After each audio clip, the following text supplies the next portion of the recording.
Parshas Haazinu, Shabbos Teshuva, ה'תשכ.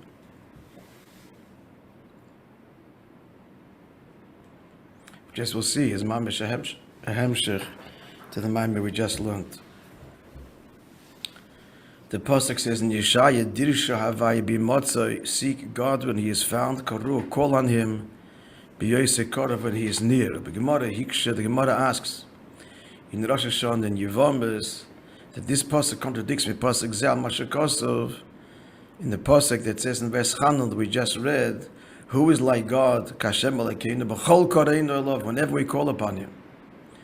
So the contradiction is not certain particular times when He's found and near. It's b'chol koreinu elav, whenever we call upon Him.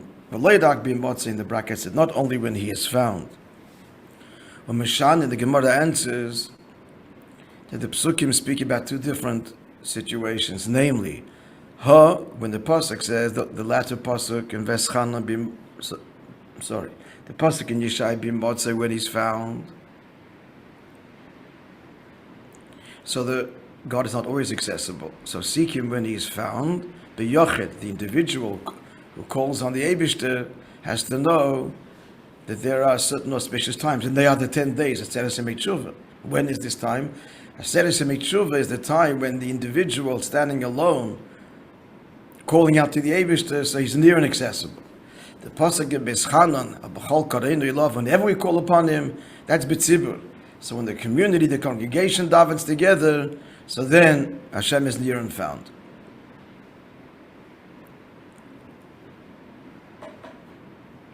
As it goes, the Gemara goes into B'yochid Eimas. So when for the individual is God found? Motzei, when taka is He found for him? Tichsiv b'motzei, the pasuk says when God is present. Amar Rabbi baravo. So the famous Gemara, when is He accessible even to the individual? These are the 10 days between Rosh Hashanah and Yom Kippur.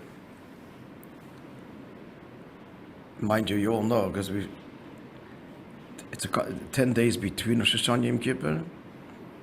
There's 7 days between. You should have said these are the 10 days from Rosh Hashanah until the end of Yom Kippur. So there's a whole bit of the Rebbe on it. And the Kudah is that Rosh Hashanah and Yom Kippur have two levels. Each one of them I just mentioned it because this is fundamental without explanation, but you are all familiar. The lower level of Rosh Hashanah and Yom Kippur, the lower level, is Teshuva, which it shares in common with the 7 days. In that sense, it's 10. But the Maimon Chazal is also hinting that there's something in both Rosh Hashanah and Kippur that puts it outside of a higher than Shuva, and that is Tamlichuni Aleichem on Rosh Hashanah and Itzumah Shal Yom HaChaper on Yom Kippur. Higher than Shuva. At any rate, close brackets. So what we just say now?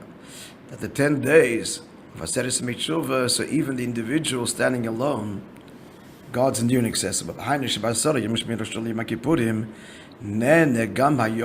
individual God responds to just like in the same way that God would respond to the prayer of the many year round. That's Pashat Pshat in the Gemara. Now,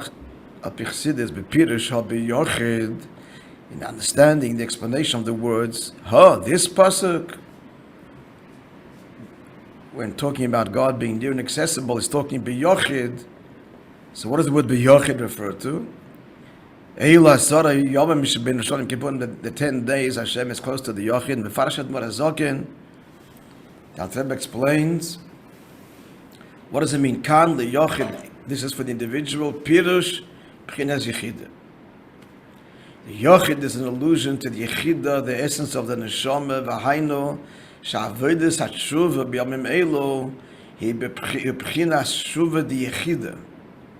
It's stemming from the yechida of the neshama, and it addresses the yechida shel olam, the singular and absolute one and unique one of the world. That's hinted to by the word yochid, implying that there's levels of tshuva that don't come from the level of yechida. What levels would they be? They're tshuva motivated by rationale. What's the rationale? I'll burn in hell. I'll be punished. I'll be deprived. I will not be rewarded. That's the lower level of teshuva. But the higher level of the Shuva can't be yochid is a different Shuva altogether, which the Maimon, I assume, will speak about. Friends, we're learning this together. I just looked at it, turned the page, I didn't actually read it. So let's continue. The Rebbe asked the L'chora, Pirish zeh eina oile bekone echad im Pirish HaPoshet. The Pirish of the Alter Rebbe does not align, literally doesn't ascend in one. Kona means, literally it means a stalk. That's straight. A reed. It doesn't, it's a lotion of the Achronim. It does not ascend, it doesn't harmonize with the simple meaning of the Gemara. Ki Pirish HaPoshet, or the simple meaning of the Gemara, Shemadreges HaYochid, Yilamat Madreges HaTzibur.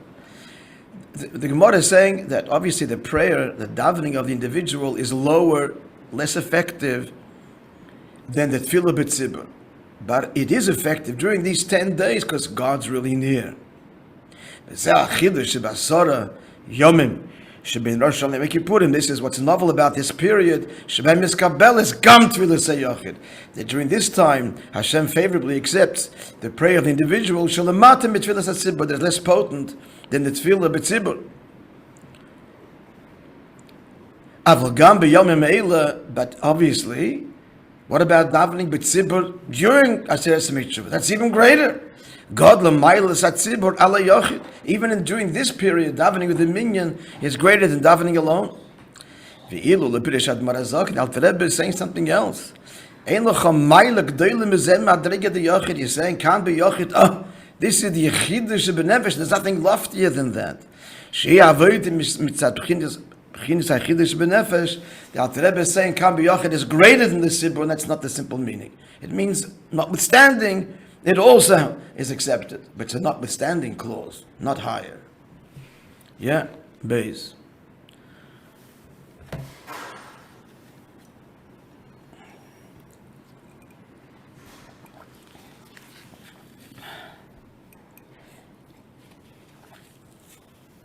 Sorry, need infusion of caffeine. Yes, the kasha is a mashakos. Can connect this with that which is written. This is the h'tשכ I see now to the previous mind. Mizmer David Havayeh leVyishin,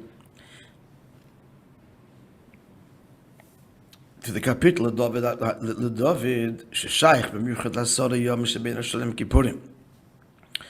That's connected particularly to this period. We start singing Rosh Hashanah, and moreover, can move Maimar Azal. The Gemara says in Medrash, Oiri b'Rosh Hashanah, He is my light, Rosh Hashanah. V'yishi and my salvation b'Yom Kippurim. So what do we say in that capital? And the Rebbe said in the previous Maimar that these words, Achas sha'alti meis Havayeh, I ask only one thing. That's the essence, the nekudat tichon of the Maimar. Now already you see the connection to the subject at hand. Why? Achas yechida. Shebazeh. In the meaning of the word, I ask one thing, it's similar to the two Pirushim, namely, I think he means the Gemara and the Alter Rebbe. Yeah. The simple meaning, I only have one thing, as opposed to many things. So that's a dover mu'at, it's a small request. Less than. One request as opposed to many, that's less. Or can move, and this is also conveyed. This sentiment that it's less than is conveyed in the Medrash that says, quoted this in the previous one. Hashem says to David, first you start off saying, I'm only asking one thing, and then you make many requests. So we see from here, end of quote, Haino, in other words, God is saying, you're asking first a small thing, then you come with many things. So it's less than, clearly. So he's only asking one thing, dover mu'at. Similar to the Alter Rebbe's Pirush, there's another Pirush. There's also the explanation, Achas sha'alti, the koi, the refers to Abchines Yechida, it's my Yechida that's speaking, and connecting to your Yechida, the Eibishter's. Achas Yechida. Achas is a reference to Yechida I don't remember. He refers us to, interestingly enough, a Tosfos in Masechta Menachos. Could you imagine a Tosfos in Nigla? Is the it escapes me. I don't remember now. Could look it up. We will look it up. So the Tosfos there says that the word achas is a reference to Yechid, sovereign in the. Trying to remember. At any rate, Shezehu shemakabeles meyochid, that this level of achas receives from and is one with, in unity with the yochid, which is the Eibishter, the singular absolute one. That's what achas refers to.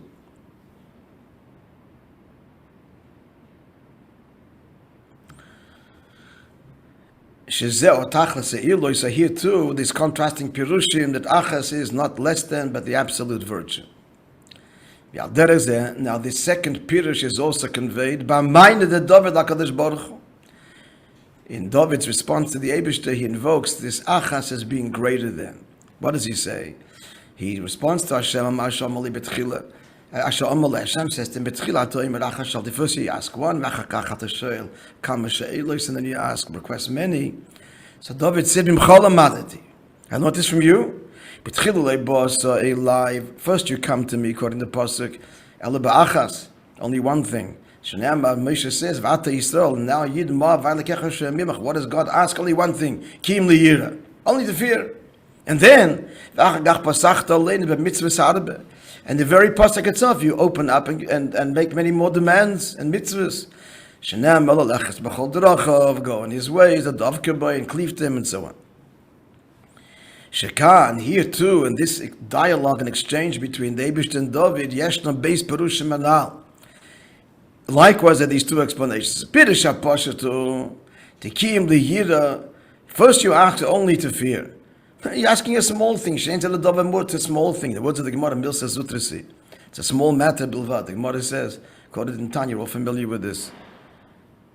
Moishe says to Yidden, all God asks is just to fear him. That's a kiyim, it's a small thing. Yeah, and the Gemara answers, yeah, for Moshe Ben it's a small thing. Not to have asked in Tanya, but doesn't answer the question. We're asking. He's speaking to Yidden. We're asking on our behalf. Not to have answers by connecting to the Moshe within. Taka becomes a small matter. But that's a Pirush HaPashut. It's a small matter. What is God asking? Nothing more than to fear him. The Neisef Lazeh, as we learned in the previous Maimah, Yeshna Gam Sa Pirush Le'yira Es Havayeh. To fear Hashem es Havayeh, es Daike, as opposed to from God, right? Previous Maimon. Al derech mashakosev achash alti me'es Havayeh. I asked something me'es, not me Hashem, but me'es Hashem. And what does the es mean? The word es actually means nothing. If it's deleted from the pasuk, it doesn't. In any sentence, if you drop the word es, it completely doesn't alter at all the meaning. So why is it there? Because it implies something that's completely nullified to the other. Complete bittul. That's the point of it. Es hatofel. Es is something which is tofel, as the Gemara says in Baba Kama. She'enim mitzias atzmei klal. So all God is not an entity unto himself, separate at all. So all he's asking is the yira es havayeh. Could have been anything higher than that. Complete bittul. So here too, we have the second pirush in this exchange, quoting David HaMelech's response.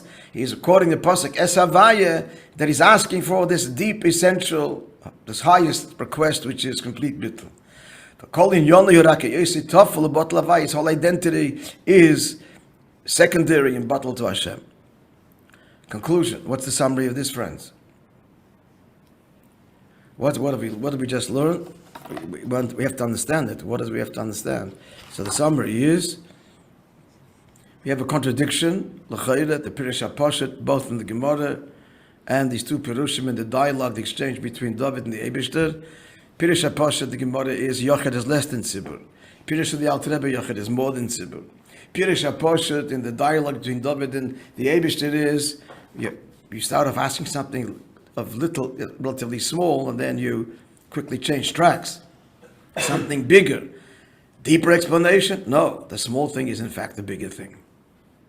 So you have to understand all of this. Lahavin zeh, to understand all of this, yesh lahaktim b'mamarish l'gmara zaken. So we're going to preface that which is explaining the Alter Rebbe on this pasuk. So the Alter Rebbe begins to explain that which the pasuk says.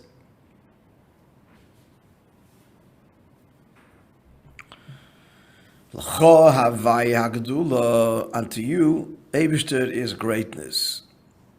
What does greatness mean? And again, this is the h'tשכ of the previous maamer. Looks published word for word quoting the Alter Rebbe here, as we did earlier. Yeah, let's see. Shinagdulu is pashta shelayesh va'adova kshehu godol be'etzem. Gdula means the expansiveness or the expression of something which is essentially great. And that was he learned in the previous mind, but the travel distance of 500 years travel from the earth to the Rakia, and then each Rakia, and in between the Rakia, and so on. Then the Malachim are described at length. It ends up in a vast number. Remember, there's the 7 Rakiyim. There's a distance between each Rakia, and then the Malachim. The foot is comparable to all of that. The ankle comparable to all of that, and so on. The numbers are the previous maamer. Pardon? The previous maamer was about 1 in 70. What? That's something too. That was also quoted. Both were quoted. This whole method, whole thing. No, this was from a prior maamer, I think. One of the previous ones was the one before that. Yeah, maybe. I know because I only remember one maamer back. Just 1 second.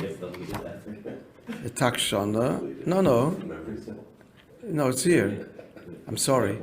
The previous maamer is base. Yeah.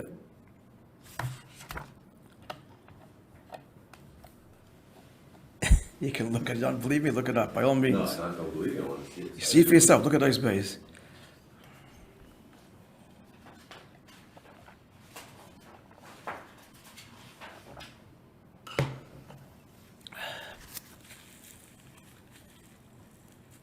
Yeah?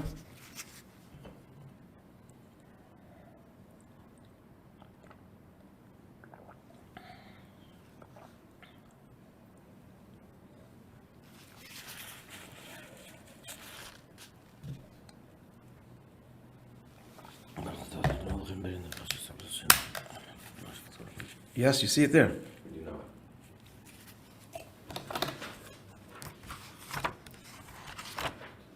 I'm sorry.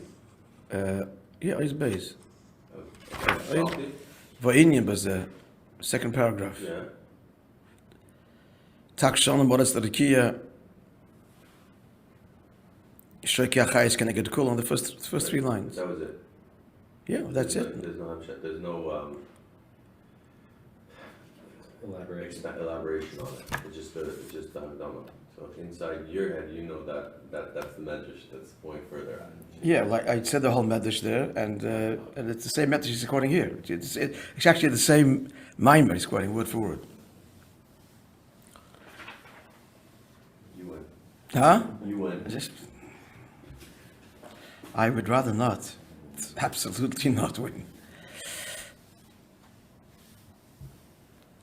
So he explains again. So L'cha Hashem HaGdula. So what's the Gdula? The Gdula is the vastness of Ishtalshalus. 500 years again, and the details. Likewise, the loftier world. Shekol HaYisr Gevaya Yisr Godel. The loftier, the more vast. Excuse me, K'may Merazal, that the Gemara goes on to say, the Chgige, Shoki Achayis can get kulam, the thighs correspond to all of the previous levels and so on. I pointed out then also, why is he, Shoki comes out, it's in the middle. That's what it means, I think. There's lower levels and there's higher levels. So he picks the middle one just to illustrate the vastness of the great numbers of Oilimus and so on. The fee, this mamish, same words of the previous, quoting the maamer. Ishtalshus is in a chain reaction of cause and effect. The result, the effect, is only a small part, a very small part, from the cause. So if you look at a very big result, that points to even a greater cause. Yeah? And they're incomparable in terms of their expansion. Remember this word for word. And he goes on to say, where is this great vastness in the divine, in Ishtalshalos? It's the nefesh level. What's nefesh level? Coming back to you, yeah? It's known, the whole world is created, the whole world, everything in the world has three coordinates. Olam, shon, and nefesh. Literally, place, time, and soul. And where is this based on? What pasuk? Right. In the context there? Yeah. Har Sinai, V'har Sinai Oshan Kuloi. And the mountain smoked. It's significant. What happens there? The Shechina descends, and the mountain smokes.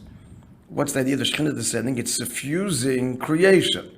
And the pasuk is hinting, as explained in Sefer Yitzirah, suffusing creation of all of its three coordinates: space, time, and rank or level, nefesh. So now what's he saying now? That the ikir, his gedul and his pashtus is where? In the animating energy of all of the particular creations, the nefesh level. Yeah? A little bit further, in the Yadua, Sheklolas Habri, and the Chalekas, you just said that, yeah? So what's Olam? Olam, space, is the actual creation of all of the worlds. Shana, time, was man kiyumam, is the period, the time of their endurance. Shagam hazman, niver mayan liyesh, time is also created out of nothing, just like the substance of the creation itself. So time is also creation. This is a fascinating subject, time and space. I don't have to tell you that this is what quantum physics is dealing with and constantly rethinking what time and space is, particularly time.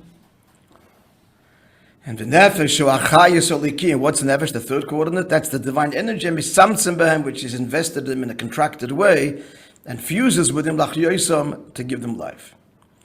So that's the way it is. Now, just like in general, all creation is all comprised of and contains these three coordinates, these three components. Every individual creation,